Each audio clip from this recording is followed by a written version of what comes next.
ثم إنه ينبغي ويستحب للوالدين أن يعين أولادهم على برهم بالمسامحة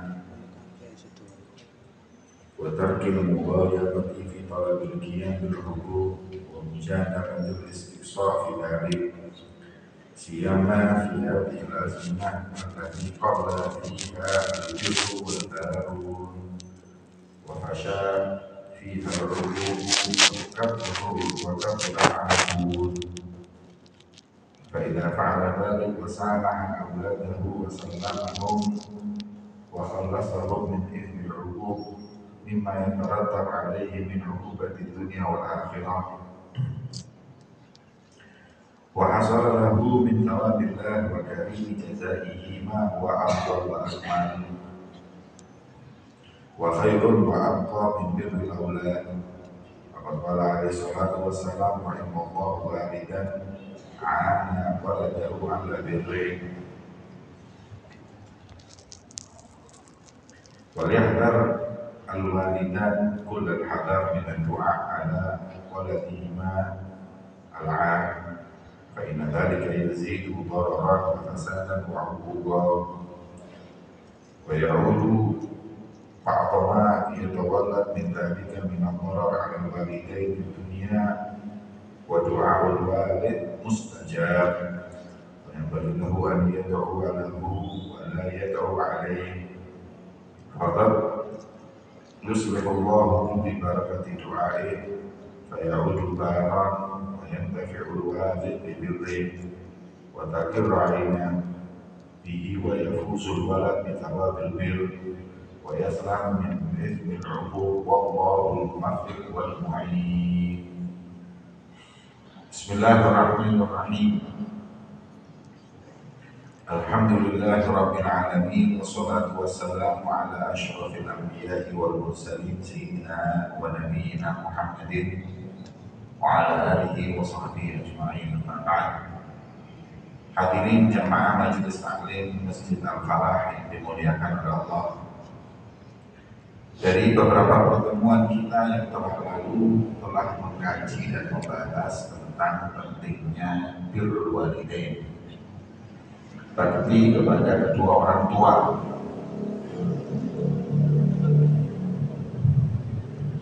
Kemudian kali ini kita membahas tentang pentingnya orang tua membantu anak untuk bisa berbakti kepadanya.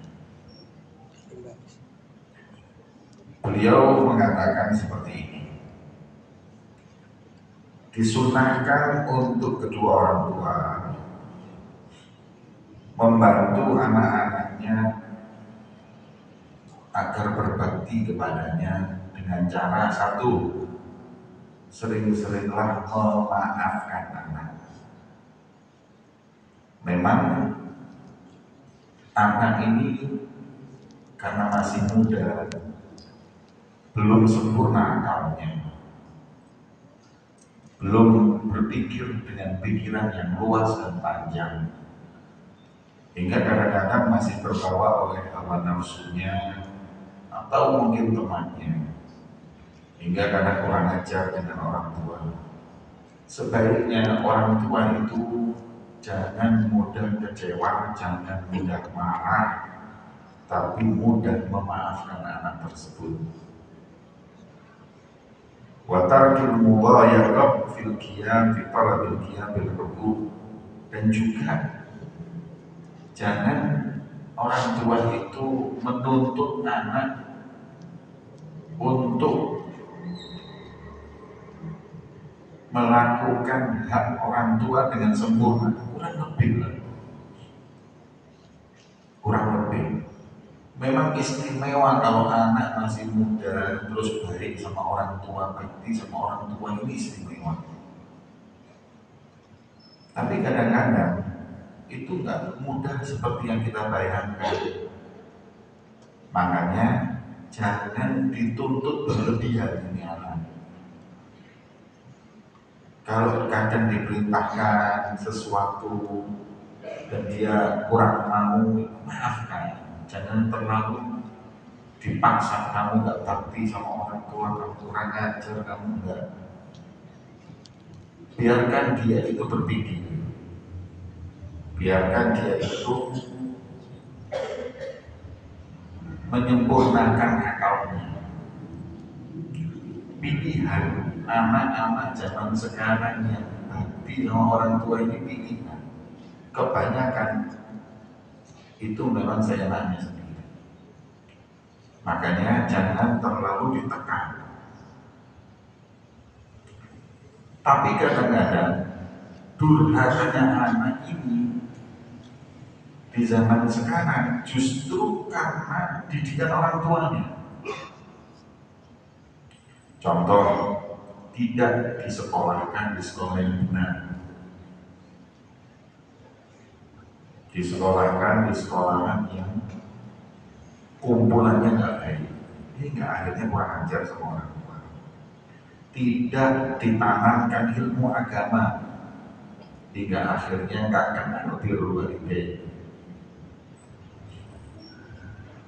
Atau bahkan kadang-kadang kedua orang tuanya yang ngajari anak ini kurang ajar karena terlalu dimanja, dituruti semua perintah kemauannya. Akhirnya anak ini ngalem, anak ini manja, dan ketika dituntut untuk bakti nggak mau. Semua yang dia inginkan dituruti. Ini nggak benar. Bahkan kalau saya lihat di sinetron, kadang-kadang orang tua itu kalau anaknya kurang ajar dipuji. Anaknya bantah orang tuanya nggak terus ngajarin, nggak boleh gitu sama orang tua, nggak, malah diketawain. Oh, anak saya pintar, masya Allah, ahli bantah.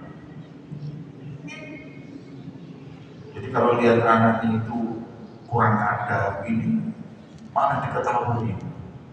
Ini nggak didik, ya, ini nggak mendidik. Maka daripada itu, sebagai orang tua di zaman sekarang, jangan terlalu menuntut anaknya untuk bakti, tapi dididik untuk berbakti.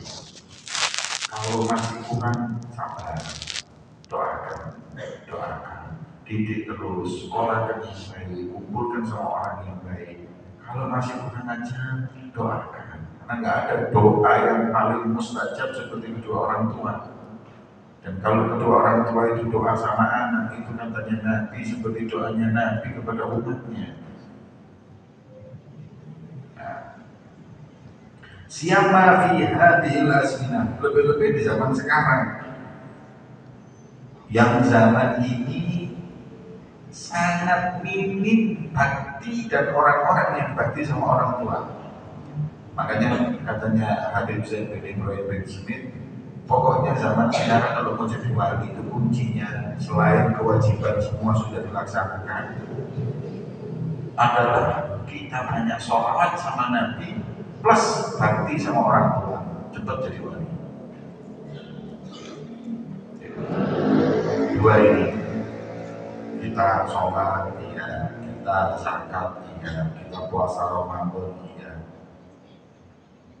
Tapi kalau mau sholat ratusan rakaat, waduh repot.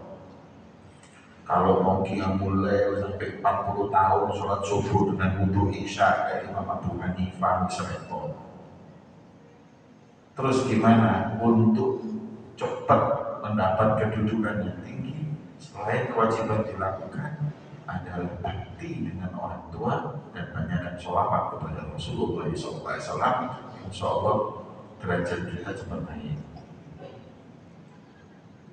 Wa fasha fiha al-'uquq, di zaman ini menyebar yang namanya kedurhakaan dan orang-orang yang durhaka.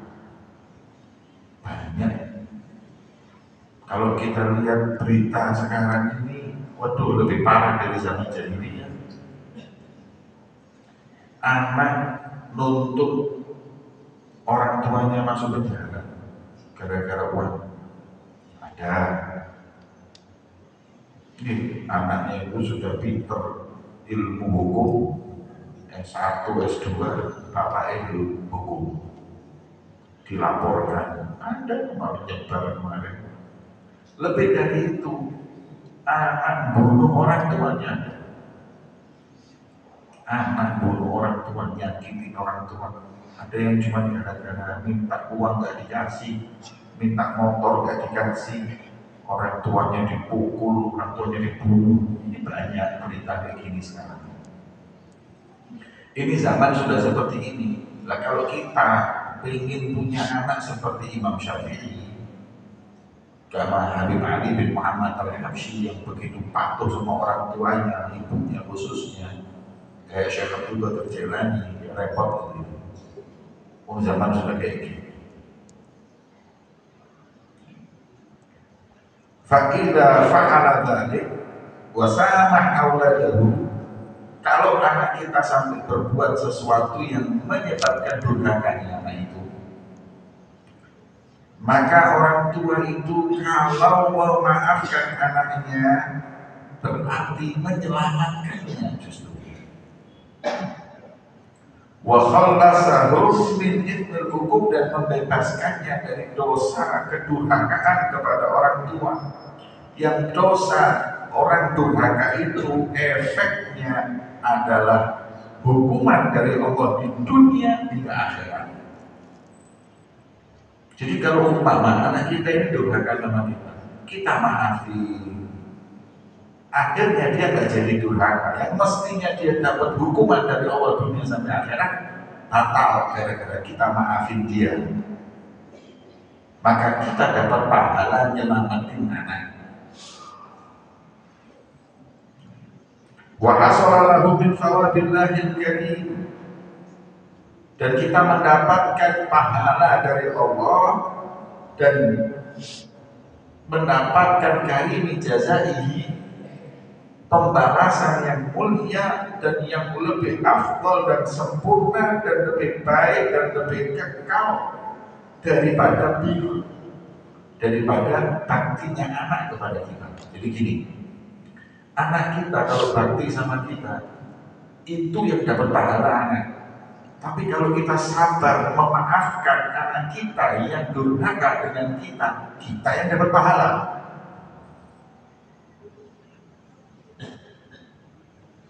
Gitu. Jadi ya, kurang lebih. Memang saya pernah mendengar satu habaib. Dia minta sama Allah di Multazam untuk dikaruniai Allah anak yang bakti. Ya Rabb, ini baru nikah, umroh, minta sama Allah, ya Rabb, saya minta anak yang bakti kepada saya, yang soleh, yang alim, yang baik. Kalau nggak kau kasih itu, mending nggak usah dikasih anak ya. Karena dia nggak kuat dengan godaan anak.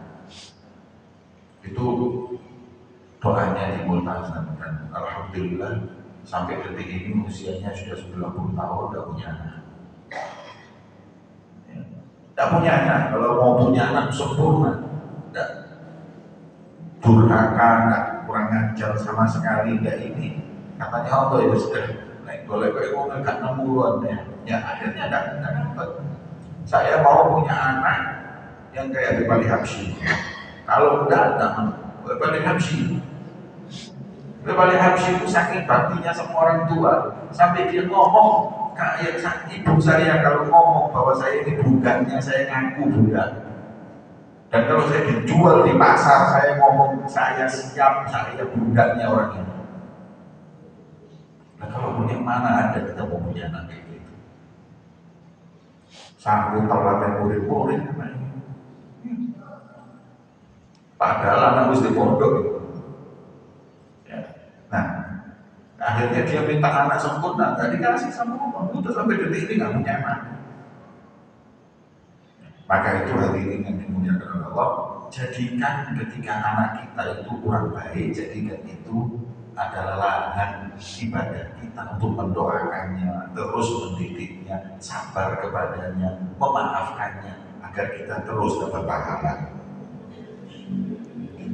Rasulullah SAW beliau bersabda, rahimallahu walidan, semoga Allah menyayangi, merahmati seorang bapak, a'ana waladahu, yang membantu anaknya, ala birrihi, agar bakti kepadanya, dibantu, baktinya itu dibantu dengan dididik, didoakan, dimaafkan, gak ditekan, gak dituntut berlebihan. Ini orang tua seperti ini membantu anaknya supaya anaknya itu bakti kepadanya. Makanya beliau mengingatkan waliyahtar, makanya hati-hati.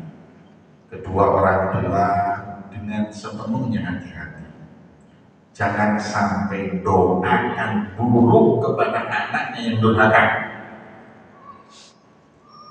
Ya. Dan bapak atau ibu tulis kado anak yang ngomong, oh ini anak kok pedes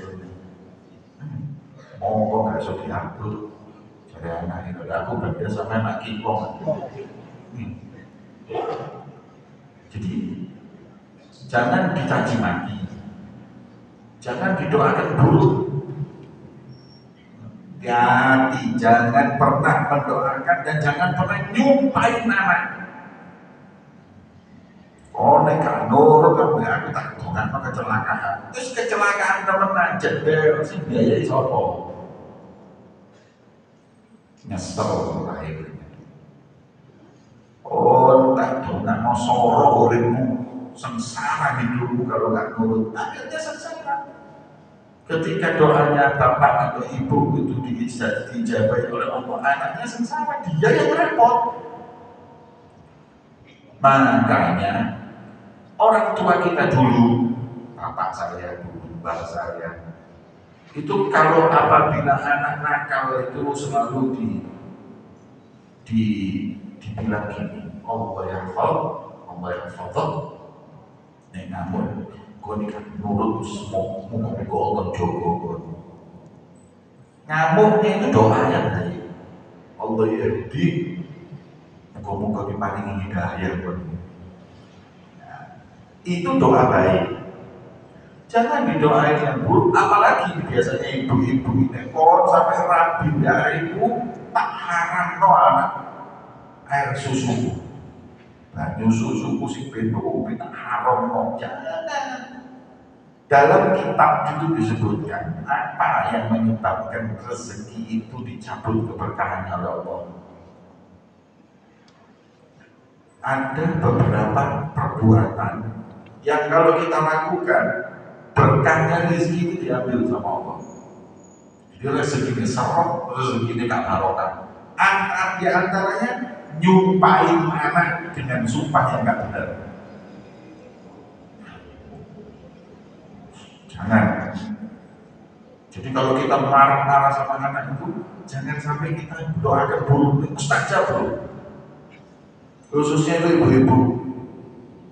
Nek anak suka nurut, muan kau sudah bilang no, terus didoakan jadi jangan. Bu, sampean sing rugi. Bok dongan no ciloko sampean rugi. Bok dongan no pelarat sampean sing rugi. Bok dongan no gak karu-karuan sampean sing rugi. Ya. Pertama, rugi dengan anak yang kalau doanya mustajab, anaknya gak karu-karuan, kita yang rugi. Kita yang sulit, kita yang sengsara. Kita yang repot. Kedua, berkahnya rezeki kita dicabut sama Allah. Kemudian, fa inna dzalika yazidu dararan wa fasadan wa 'uquban. Anak yang didoakan buruk, ya tambah durhaka dan tambah baik, tambah rusak dan tambah baik. Anak pangapunten maksiat, judi, ketemu, judi slot, Kemudian bapak marah-marah, ibu marah-marah, doakan, jangan tak doa kalau ya, doa mau di penjara. Terus yang rugi orang tua, ya, nama baik keluarganya nggak benar, terus anaknya semakin dulu, nggak terus semakin tobat. Dengan Allah tobat lele, kamu mundur, tak ngurut kan manut ya Allah, kalau mobil ya dengan Allah tobat lele, seperti itu. Ngancam boleh, agar dia takut. Tapi ketika dia sudah berbuat, jangan tambah didoakan buruk. Ancaman boleh. Dulu waktu saya masih SD, bukan SD, SMP, ketika ada SMP itu masih benar, teman-teman masih baik. Ketika sudah SMA, saya dipanggil ke bapak saya. Jadi saya masih ingat sampai saya juga doang. Aku gak ridho nek sampai kawan ngombe haram, dan saya gak ridho nek sampai kawan ngombe nyoba aja gak ridho. Dan kalau saya dengar lihat kawan ngombe, demi Allah tak ada ini, saya siap masuk penjara, tapi saya tak siap punya anak minum obat. Di rumah, makanya aku pengen dulu obat santai aku. Takut. Alhamdulillah karena hal tersebut sampai detik ini satu tetes pun saya nggak berani minum. Ya, tak berani saya ditawari zaman SMA, kuliah waktu di Jakarta, saya di Libya belajar bahasa Arab, itu kan bebas, saya tinggal sendiri. Kos-kosan saya sebenarnya mau BKB, tapi alhamdulillah saya tidak tertarik sama sekali. Kenapa? Ya tadi itu ancaman tadi. Orang tua saya ngancam kayak gitu tuh jadi takut saya. Ya alhamdulillah ancaman itu berhasil.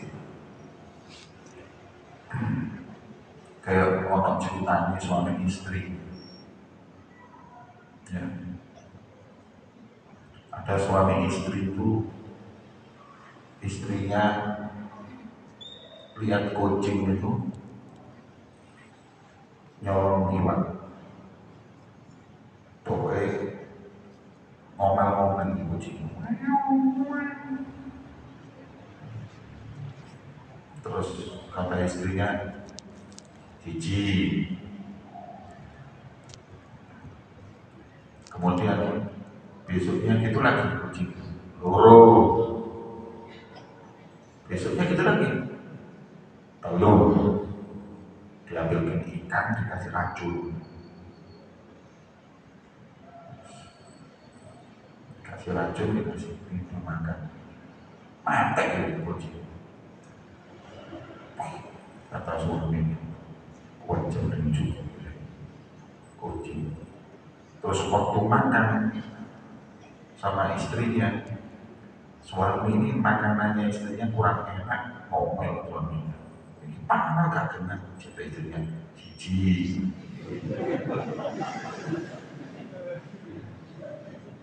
Hanya ngomel-ngomelnya, ini morobat cerita campur dengan racun, apa orang katanya dia siap, gak usah lurus, gak usah lurus. Ya. Jadi kadang-kadang ancaman bapak kepada anak itu perlu. Ya. Tidak sembahyang pukul. Nah, ini harus tegas. Akan tetapi ketika nanti anak itu berbuat tak benar, jangan didoakan yang tak baik. Kemudian wa ya'udu ba'du ma yatawalladu min dzalika min dharar ala walidayhi fid dunya. Bahkan kalau didoakan enggak benar, justru dharar bahayanya akan kembali ke orang tuanya juga.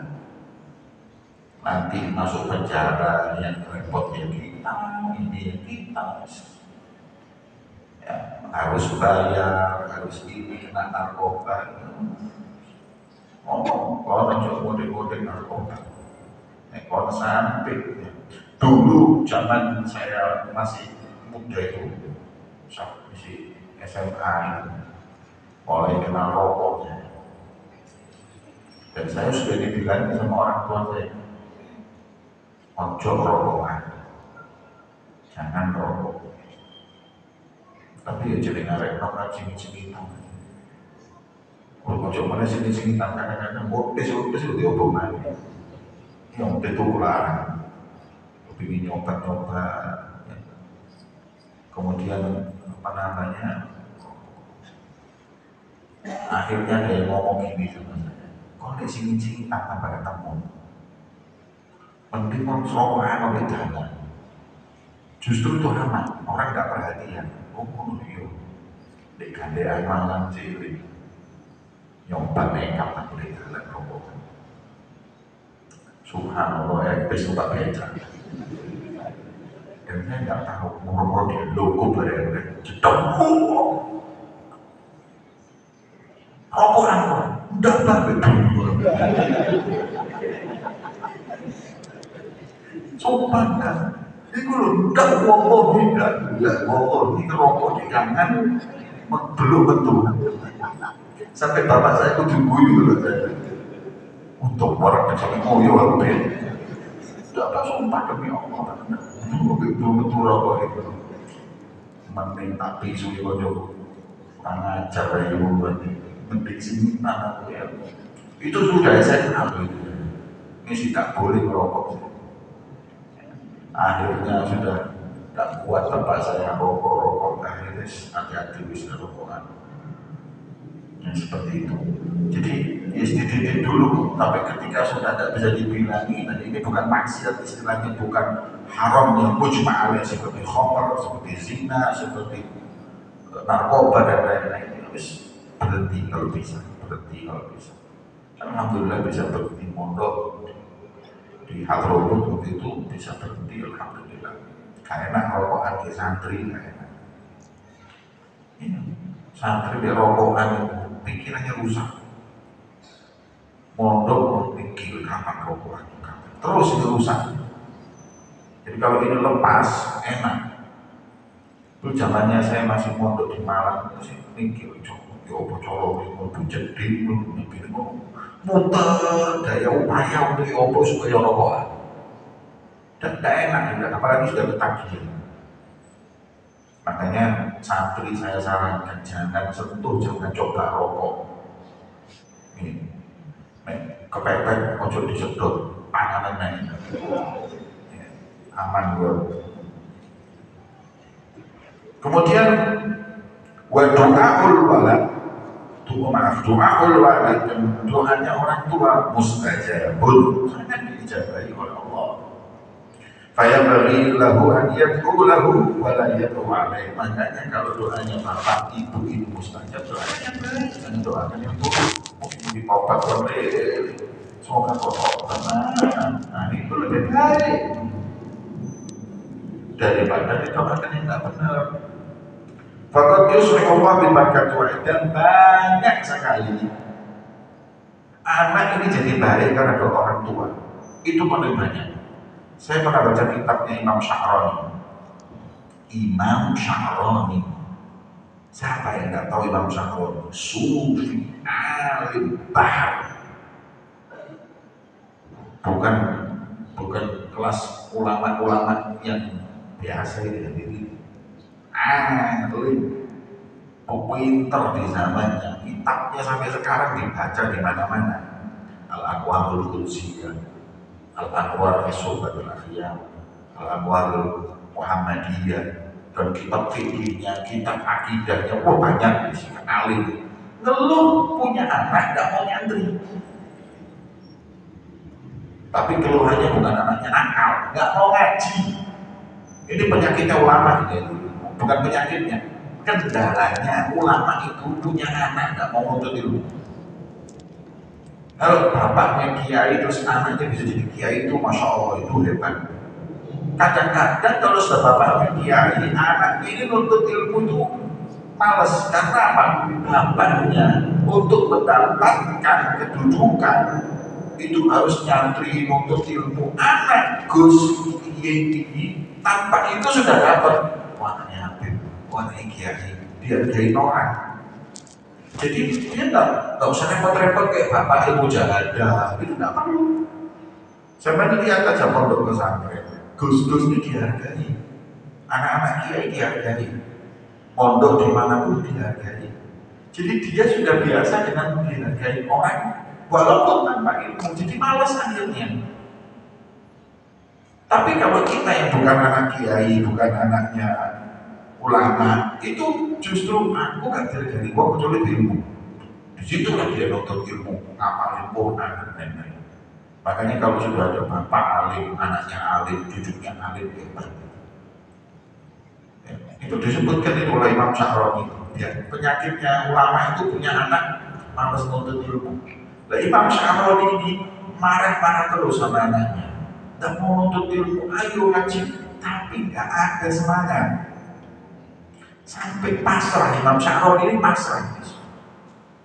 Yes, saya sudah cara apapun sudah saya lakukan untuk agar anak ini semangat untuk ilmu jadi ulama.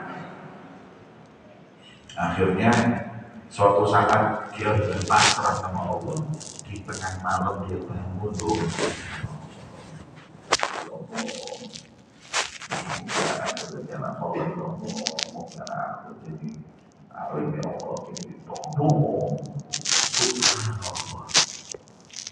Dia doa tiap malam, katanya Imam Sya'roni, waktu bangun malam, suatu malam bangun malam jam 2:30, dilihat anaknya sudah ada di masjid sambil baca kitab.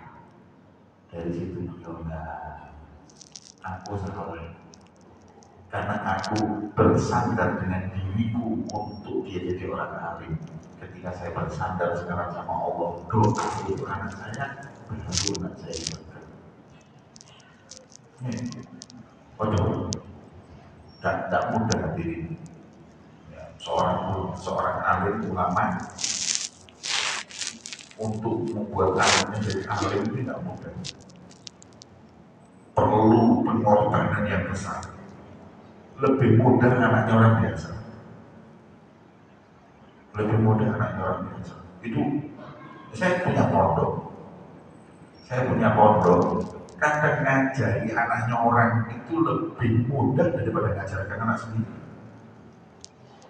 Anak dewe karena dewe ya.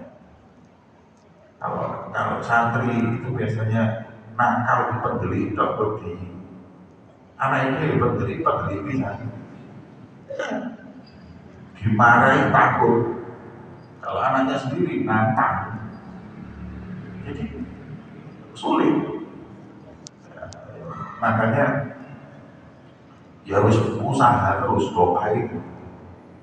Ya, ada kayak doa khususnya ibu, doakan terus anaknya. Kalau dia mulai gak tahu doa anak, tapi jalur anaknya soleh. Gak tahu doa anak, tapi jalur anaknya bakti, ya repot. Doa, Rabbana ya, Rabbana hab lana min azwajina wa dhurriyyatina qurrata a'yun waj'alna lil muttaqina imama. Ya Allah, berikanlah kepada kami istri kami, anak-anak kami yang menyejukkan pandangan, yang menolak hati. Itu dibaca Rabbana hab lana min azwajina wa dhurriyyatina qurrata a'yun waj'alna lil muttaqina imama. Itu setiap habis sholat. Habis sholat itu doa mustajab. Bapak-bapak, ibu-ibu yang punya anak setelah sholat jangan lupa doakan anak. Wis. Dan nanti kalau anak kita itu bakti, anak kita soleh, nurut, manut, kita dapat pahala karena ini investasi kita akhirat. Makanya tidak mudah. Kemudian fayaudu barang Bayang terfekul walid diberi. Kalau berkat doa anak jadi bakti, yang tadinya nakal jadi bakti. Orang tua yang tapi mendapat manfaat dari itu, watakirainya dan menyejukkan pandangannya. Fayafuzul walad bithawabil bir, si anak mendapatkan pahala besar karena bakti dengan orang tua. Wayaslam min ithmil ruku, dan selamat dari dosanya durhaka. Apa? Dan ibu mendapatkan investasi akhirat dan pahala mendidik dia, mendoakan dia. Ya. Wallahul muwaffiq wal mu'in. Hanya Allah lah yang memberi taufik dan hanya Allah yang membantu. Gitu hadirin. Jadi anak ini investasi. Kita harus berbuat apapun demi anak, tapi ingat, jangan memanjakan anak. Kita ini kadang kalah dengan anak, tapi akhirnya yang merusak anak adalah orang tua. Sebagaimana dalam satu hadis disebutkan, saya alat nasi zaman yakunu fasadul walad biyadil abawain. Akan datang nanti di suatu zaman di mana anak ini rusak karena orang tua. Loh, anak jilbaban itu alhamdulillah. Wong tuane gak dukung. Kok ayo gak jilbab mungkin dong. Gimana nutup aurat? Anaknya gak tambah dipuji. Anak ngapalin surat itu, maaf ngapal surat itu. Iya, alhamdulillah. Biasa, alhamdulillah. Tapi ini matematika kuat, wah, guru baru. Ini kan anak jadi bapak dan ini anak. Ada lagi nih, lebih gila lagi nih. Punya anak, anaknya pakai cadar. Tuanya bingung gitu tuh. Ya apa anakmu cadar? Celana cekalan kamu. Anaknya pakai celana pendek, bodoh. Orang tuanya biasa. Anaknya pakai cadar. Wah, ini aliran nopo ini. Kok pakai cadar ini? Kalau memang pakai cadar karena alirannya itu radikal, cadar karena alirannya sesat, itu bahaya. Cuma kalau cadar itu karena dia ingin menutup aurat dengan sempurna sesuai dengan mazhabnya Imam Syafi'i. Cadar ini kan mazhabnya Imam Syafi'i. Imam Ahmad bin Hanbal sama Imam Syafi'i itu nutup wajah. Mazhab Imam Malik sama mazhabnya Imam Abu Hanifah nggak perlu nutup wajah. Makanya saya heran, ada ulama, kiai, nabi, itu kan mestinya Syafi'i, tapi nggak suka dengan cadar, ini bingung kan? Apalagi ngomong cadar budaya Arab. Budaya Arab dari mana? Cadar itu bukan syariat, tapi budaya Arab. Ngapunten, budaya Arab itu mudhun. Budaya Arab itu tarik perut. Sampai membuka YouTube itu tulisan tarik perut Mesir. Belum betul dari apa itu? Yosi ku orang Arab tidak bumi Islam. Pakaiannya kayak gitu itu orang Arab. Datang Islam, kemudian Nabi mengajarkan wanita nutup aurat. Datanglah cadar. Ada yang pakai cadar, ada yang tidak. Makanya khilaf pendapat ulama beda pendapat. Tapi intinya kalau di bidang itu budaya Arab itu rusak goblok. Perempuannya mutabarijat, makanya diingatkan di Quran bahwa tabarrujna tabarrujal jahiliyah. Jangan kau berbudaya, berstyle, berbaju, mumbar seperti yang dilakukan jahiliyah. Berarti di Quran menunjukkan orang jahiliyah itu adatnya, budayanya tabarruj. Tabarruj itu apa? Yaitu celana cekaan, pupune diler, kakudungan, bajunya ketat sampai kayak cap-capan ngono, ketok kabeh, itu tabarruj jahiliyah. Jangan kalian seperti itu. Makanya saya kadang bingung. Ya, di kitab paling kecilnya mazhab Syafi'i, Safinatun Najah, orang pondok nyebut Sulamus Safinah, itu disebutkan wa auratul mar'ah jami'u badannya. Semua badannya aurat yang harus ditutup itu kita disebutkan. Nanti oleh sebagian ashabus Syafi'i seperti di Baijuri itu disebutkan. Tapi zaman sekarang di kathrati khurujihina ila suq, banyaknya perempuan yang juga kerja di pasar, ini semua sulit kalau pakai cadar, maka tidak apa wajah dibuka. Itu ada pendapat seperti itu. Iya kan apa? Yang jelas wajah itu aurat atau tidak beda pendapat. Menurut saya bisa ditutup, alhamdulillah. Yang bisa dibuka jangan dihias. Jangan dihias, apalagi sampai diubah. Dihias itu jangan. Ya kalau bedaan biasa nggak apa-apa. Tapi kalau dihias yang berlebihan, paling sampai ke curut di otak curut. Apa ini? Itu boleh sapu. Terus itu yang masih biasa, apalagi sampai dirubah lampi disuntik nyonyor ya paling ya Mike Tyson delok itu ya Allah lagi lampi terus dikira Allah Ta'ala lampi kayak dengan iru dimajuk akhirnya operasinya keliru tambah bengkak kakak ada takdir itu merubah nggak boleh, tajmil boleh. Tajmil itu mencantikkan, perempuan mencantikkan diri dengan pakai bedak, ya, itu boleh. Tapi belum merubah itu nggak boleh. Gigi yang dikawat itu ulama mengatakan tajmil bukan tajmil. Makanya boleh gigi dirapiin boleh tajmil, bukan tajmil. Kalau hidung dimancungkan, motor di gede ya tambah gue gak karuan kabel. Apalagi ya maaf, sampai payudaranya dioperasi, gede pas numpak pesawat tekanan terlalu tinggi meledak, mati. Ada kan itu? Nah, apa hadirin ya Allah ya. Ini Allah ini sudah ngasih kita ini seindah-indahnya, tinggal kita jaga, kita baiki. Di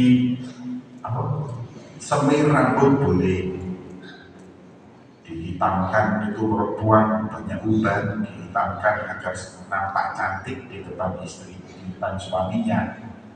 Tapi kalau untuk diumbar tidak boleh lihat rambutnya. Untuk suaminya diubahnya supaya hilang apa. Jadi seperti itu dan dimuliakan oleh Allah. Semoga Allah menjaga kita semua, memberi hidayah dan taufik untuk kita senantiasa berjalan di jalan yang diridhoi oleh Allah. Amin ya rabbal alamin.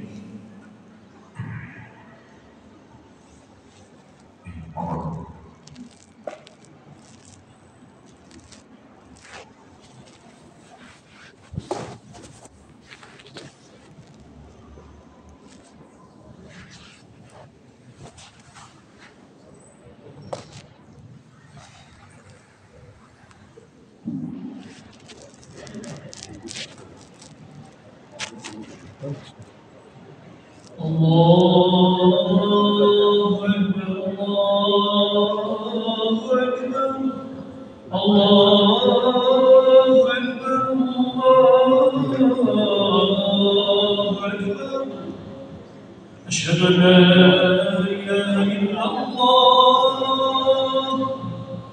أشهد أن لا إله إلا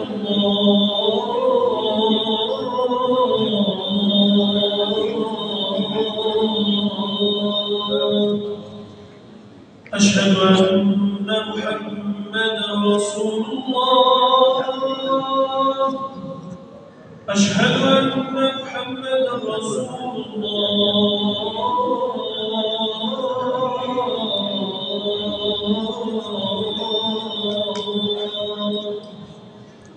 حي على الصلاة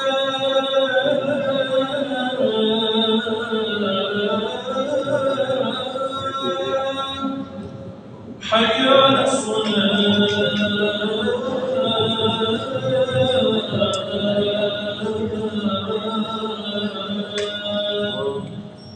حي على الفلاح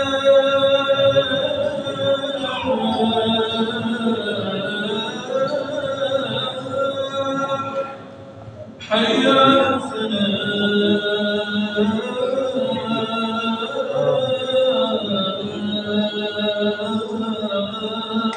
الفلاح الله أكبر الله أكبر لا إله إلا الله